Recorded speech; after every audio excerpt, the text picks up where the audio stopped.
श्रोतेहो नमस्कार. प्रत्येक प्रदेशाचं एक वैशिष्ट्य असं असतं की तिथलं बालपण हे कुठल्याही एका विशिष्ट गोष्टीशिवाय अपूर्ण राहतं. तर महाराष्ट्राचं वैशिष्ट्य असं आहे की साने गुरुजींशिवाय बालपण अपूर्ण राहतं. तर इतकं त्यांचं स्थान आहे, कारण प्रत्येकाने आपल्या बालपणात साने गुरुजी वाचले नाही असं झालेलं नाही आहे. तर हेरम कुलकर्णी इथे आलेले आहेत की जे साने गुरुजींवर लुब्ध आहेत आणि त्यांच्या विचारांचा, त्यांच्या जीवनाचा प्रसार ते करत असतात. आणखीही बऱ्याच गोष्टी आहेत ज्याचा परिचय आपल्याला या मुलाखतीतनं होईल. तर हेरमजी, तुम्ही कसे आकृष्ट झालात साने गुरुजींकडे, कशामुळे झालात? मी शाळेत असताना आमच्या शाळेमध्ये एकदा एक पाहुणा आला होता आणि तो आचार्य अत्रेंनी लिहिलेले आग्रलेख जसेचे तसे म्हणून दाखवायचा. अच्छा. तर त्यानं मृत्यूचे चुंबन घेणारा महाकवी हा साने गुरुजींवर लिहिलेला जो आग्रलेख आहे, मृत्यूलेख आहे, तो अत्यंत करुण पद्धतीने म्हणून दाखवला होता. आणि तेव्हापासून मला मृत्यूचे चुंबन घेणं म्हणजे अशा त्या कल्पना यांनीच मी गुरुजींकडे आकर्षित गेलो. आणि मग गुरुजींचं चरित्र वाचणं, आणि मग तुम्ही जसं म्हणाल तसं श्यामची पुस्तक हे प्रत्येकाच्याच जीवनामध्ये लहानपणी येतं, तर तसं ते वाचत गेलो. आणि त्यानंतर मग जसजसं सामाजिक चळवळीमध्ये काम करताना गुरुजींची संवेदनशीलता, तळमळ याच्यामधून अधिकाधिक त्यांच्याबद्दलचं वाचत गेलो आणि त्यातून गुरुजी अपरिहार्य असं वाटायला लागलं. गुरुजींची गांधींवरची अविचल निष्ठा होती. विनोबांजी आणि साने गुरुजी यांच्याविषयी तर काही अधिक सांगण्याची सुद्धा आवश्यकता नाही आहे. तर या दोन विचारांचाही तुमच्यावर प्रभाव आहे? हां, नक्कीच. म्हणजे महात्मा गांधींचं तर खेड्याकडे चला ही जी आहे, म्हणजे कॉलेजला असताना NSSमध्ये मी होतो, तेव्हापासून महात्मा गांधींचं वाचत राहिलो. आणि मला दारिद्र्याच्या प्रश्नामध्ये जास्त रस असल्यामुळं ग्रामीण भागातल्या प्रश्नांना गांधीजी जे उत्तर देतात, ग्रामीण अर्थकारणाबद्दल आणि एकूणच गांधीजींच्या स्वातंत्र्य चळवळीतल्या योगदानापेक्षा सुद्धा त्यांचं जे अनेक क्षेत्रात जीवनाला व्यापून उरणारं काम गांधीजी करत राहिले, त्यामुळे मग गांधींचं आकर्षण असतं. आणि तो एक सेटच असतो, म्हणजे गांधी, विनोबा, साने गुरुजी किंवा ही सगळी महाराष्ट्रातली समाजवादी पुरोगामी चळवळ, तर ती सगळीच माणसं तुम्हाला खुणावतात असं आहे. तुम्ही शिक्षकांना भेटत असता, त्यांना सांगत असता. तर कुठलीही पिढी जर का घडवायची असेल तर ती शिक्षकांच्या माध्यमातूनच घडवली जाऊ शकते. कारण एकदा मनुष्य व्यवहारात गेला की त्याला परत एकदा घडवणं हे जरा कठीण आहे. तर ही जी घडवण्याची प्रक्रिया आहे आणि त्याच्यामध्ये शिक्षक इतका महत्त्वाचा आहे, तर तुम्ही जेव्हा त्यांना भेटता तेव्हा काय सांगता त्यांना? सध्या महाराष्ट्रामध्ये मी साने गुरुजींवर 100 व्याख्यानं देतो आहे. याचं कारण असं की साने गुरुजी शिक्षक झालेले यावर्षी 100 वर्ष पूर्ण झाले. म्हणजे गुरुजी 1924ला शिक्षक झाले होते, त्यामुळे गुरुजींच्या शिक्षक असण्याची ही शताब्दी आहे. तर मग मी असं शिक्षकांना रिलेट करतो की आपला वारसदार, आपण वारस कोणाचे आहोत, तर साने गुरुजींचे आहोत. 100 वर्षापूर्वी साने गुरुजी शिक्षक होते आणि त्याच महाराष्ट्रात आज आपण शिक्षक आहोत. त्यामुळे त्यांचा वारसा पुढं नेणं ही आपली जबाबदारी आहे. हा एक मुद्दा मी शिक्षकांपुढे ठेवतो. आणि दुसरं मला असं वाटतं की मी शिक्षकांना असं म्हणतो की शिक्षक हुशार नसला तरी चालेल, परंतु त्याचा भावनांक आणि त्याचं विद्यार्थ्यांबद्दलचं प्रेम हे गुरुजींकडून मला जास्त घ्यावंसं वाटतं. आणि म्हणून आज इमोशनल क्वेश्चन हा इंटेलिजंट क्वेश्चनपेक्षा जास्त महत्त्वाचा झाला आहे. कारण समाज ज्या अर्थाने कोरडाठाक होतो आहे, आत्मकेंद्रित होतो आहे, तर शिक्षकांना मी असं म्हणतो की साने गुरुजींनी ज्याप्रमाणे स्वतःतल्या शिक्षकाचं समाज शिक्षकामध्ये रूपांतर केलं किंवा लोकशिक्षकामध्ये रूपांतर केलं, तर ती जबाबदारी आपली आहे. आज आपण जास्तीत जास्त स्वतःपुरता विचार करतो आहोत. तर शाळेत तर शिकवलंच पाहिजे, परंतु त्याचबरोबर समाजातल्या प्रश्नांना भिडणं आणि गुरुजींनी ज्याप्रमाणे समाजातल्या प्रत्येक प्रश्नाशी स्वतःला जोडून घेतलं, तर तसं आपल्याला जोडून घेता आलं पाहिजे. आणि गुरुजींमधली जी उत्स्फूर्तता आणि उत्कटता आहे, विद्यार्थ्यांबाबतची जी एक प्रेम आणि माया आहे, त्यांनी अमळनेरला त्या वसतिगृहामध्ये असताना विद्यार्थ्यांना ज्या प्रेमाने वागवलं, तर ते सगळे प्रसंग मी सांगत राहतो. किंवा विद्यार्थ्यांची फी साने गुरुजी भरायचे. एक आजारी विद्यार्थी गावाकडे गेला तर गुरुजी बैलगाडी करून त्या आजारी विद्यार्थ्याला भेटायला गेले, घेऊन आले. किंवा गुरुजी रोज पहाटे 4 वाजता उठायचे आणि आपल्या खानदेशमधल्या विद्यार्थ्यांना काही ज्ञान मिळत नाही पुस्तकातून जास्त, तर म्हणून गुरुजी पहाटे 4 वाजता उठून विद्यार्थ्यांसाठी एक भित्तीपत्र लिहायचे 2 पानाचं. असे 500 अंक गुरुजींनी त्या काळामध्ये लिहिलेले आहेत. आदल्या दिवशी सकाळी 1 तास त्याची तयारी करायची आणि अशा 1000 पानं साने गुरुजींनी विद्यार्थ्यांसाठी लिहिलेली आहेत.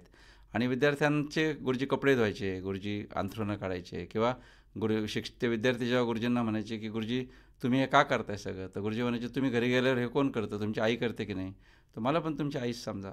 तर गुरुजींमधलं हे जी मातृहृदयता आहे, सहृदयता आहे, किंवा महाराष्ट्रामध्ये फक्त ज्ञानेश्वर आणि साने गुरुजी या दोघांनाच फक्त आपण माऊली म्हणतो पुरुष असून सुद्धा. तर ही जी एक मातृहृदयता आहे ती शिक्षकांच्या जगण्या वागण्यामध्ये संक्रमित झाली पाहिजे आणि आपण समाजाशी जोडून घेतलं पाहिजे. अशा लाईनवर मी शिक्षकांशी बोलत राहतो. आता हे जे मातृहृदय आहे तर काही लोक याला दुर्बळताही समजतात आणि आपण ज्या पद्धतीने विद्यार्थ्यांना ॲग्रेसिव्ह करत चाललेलो आहे, कारण कॉम्पिटिटिव्ह स्पिरिट नाही तर येऊच शकत नाही. आणि आज तर हा कॉम्पिटिशनचा जमाना आहे असं उजळ माथ्याने लोक बोलायला लागलेले आहेत. हे कुठेतरी कॉन्ट्रॅडिक्ट नाही करत आहे? बरोबर आहे.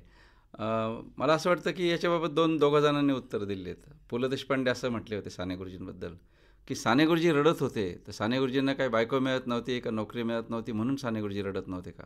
त्यांच्या रडण्याची कारणं ही उदात्त पातळीवरची होती. किंवा नरहर कुरुंदकर साने गुरुजींबद्दल असं म्हणतात की होय गुरुजींचं साहित्य रडकं आहे, परंतु त्या रडणाऱ्या साहित्यानं महाराष्ट्रातल्या हजारो तरुणांना स्वातंत्र्य संग्रामामध्ये भाग घ्यायला प्रवृत्त केलं, हजारो तरुणांना तुरुंगात जायला भाग पाडलं. या साहित्याला मी सर्वात पराक्रमी साहित्य म्हणेल, कारण गुरुजींच्या अश्रूंची ताकद ही शौर्य निर्माण करणारी होती, असं नरहर कुरुंदकरांनी त्यांच्याबद्दल म्हटले. आणि म्हणून मला असं वाटतं की गुरुजींच्या त्या रडण्याची टिंगल करणारी जी माणसं आहेत ना, त्यांनी हुकमी त्यांच्या डोळ्यामध्ये अश्रू आणून दाखवावेत. अश्रू अशा आपोआप माणसाच्या मनामध्ये येत नाही. जोपर्यंत तुमच्या अंतःकरणात संवेदना नाही, जोपर्यंत तुमच्या अंतःकरणात करुणा नाही, तोपर्यंत तुमचे डोळे पाझरत नाहीत. आस्था असेल, जिव्हाळा असेल तरच डोळ्यामध्ये पाणी येतं. आणि म्हणून गुरुजींचा आपल्याला हेवा वाटला पाहिजे. परंतु रडकं असणं म्हणजे तुम्ही कुठेतरी कॉम्पिटेटिव्हमधून बाजूला जाल किंवा तुमच्या व्यक्तिमत्वामध्ये काहीतरी न्यूनता येईल, हे जे गृहीतक आहे हेही तपासून पाहिलं पाहिजे. याचं कारण हेच रडणारे गुरुजी यांचं ॲकॅडमिक करिअर अत्यंत उच्च प्रतीचं होतं. त्या काळामध्ये 100 वर्षापूर्वी हा माणूस MA मराठी झालेला आहे. त्यांच्या 51 वर्षाच्या आयुष्यामध्ये हा माणूस 7 वर्ष तुरुंगात राहिलेला आहे.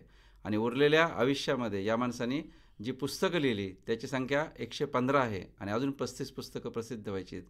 ही पुस्तकं फक्त लहान मुलांची नाही आहेत. फ्रेंच भाषेतल्या ला मिझरेबलचं त्यांनी मराठी अनुवाद केला आहे.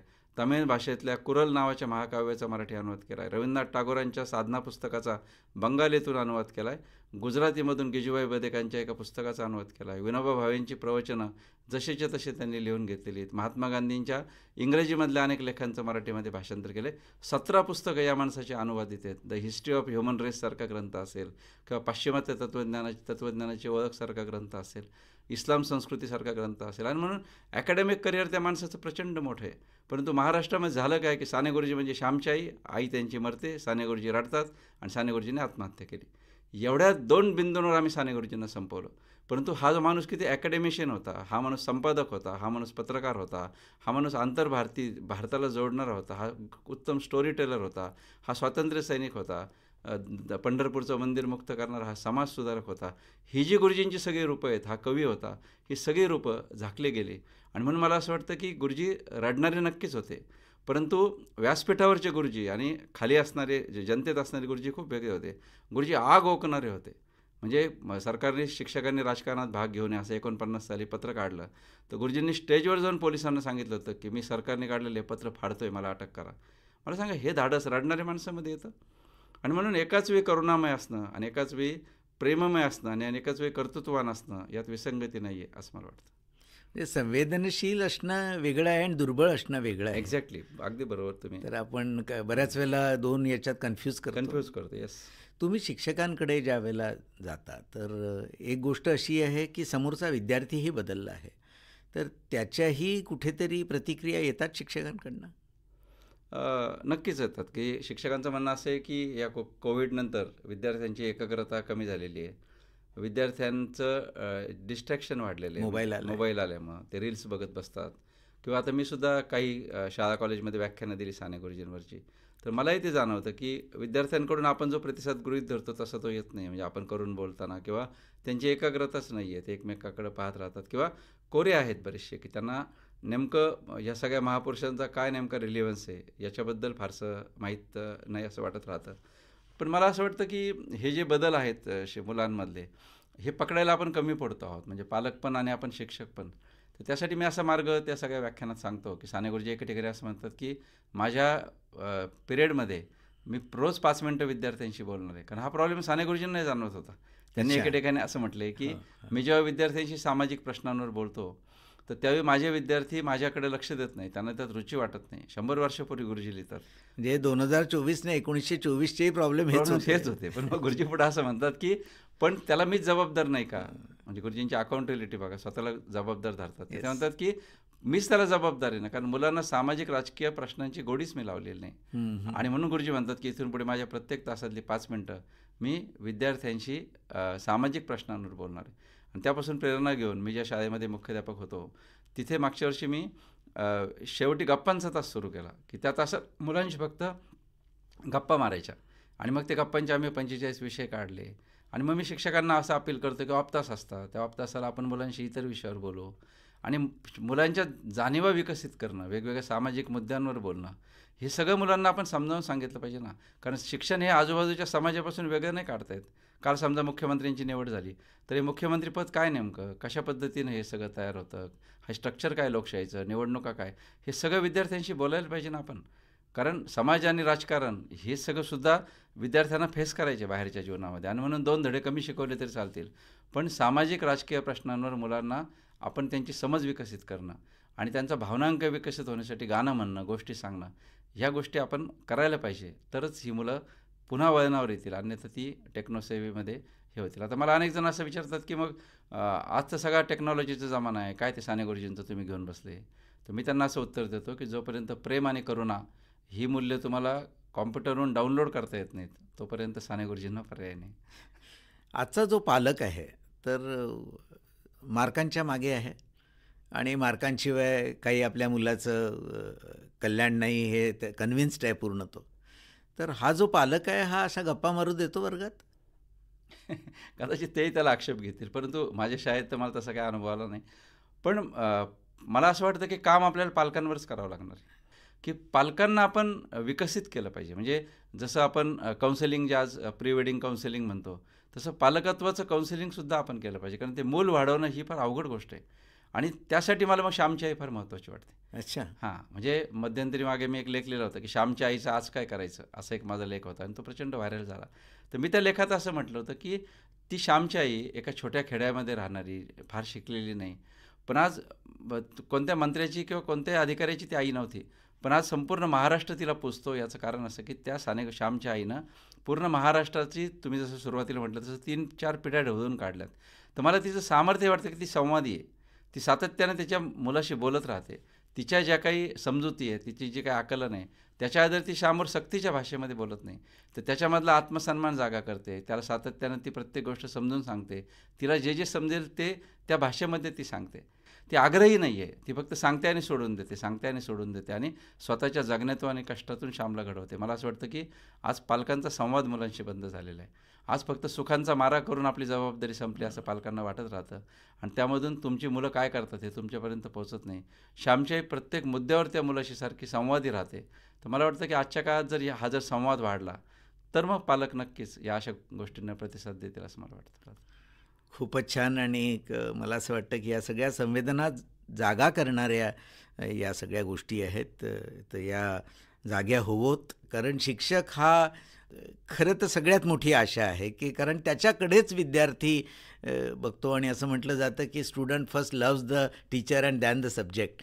तर तसं जर का झालं तर एक खूप चांगला संस्कारित, संवेदनशील आणि जितका तो समाज संवेदनशील असेल तितका तो अधिक कणखर असेल, ताकदवान असेल, तर असा निर्माण होईल. आणि आपल्यासारख्यांचे जे प्रयत्न आहेत त्यांना आमच्या खूप खूप शुभेच्छा. आपण आज इतक्या स्नेहाने आणि प्रेमाने आमच्या श्रोत्यांशी बोललात. आपले आभार. नमस्कार.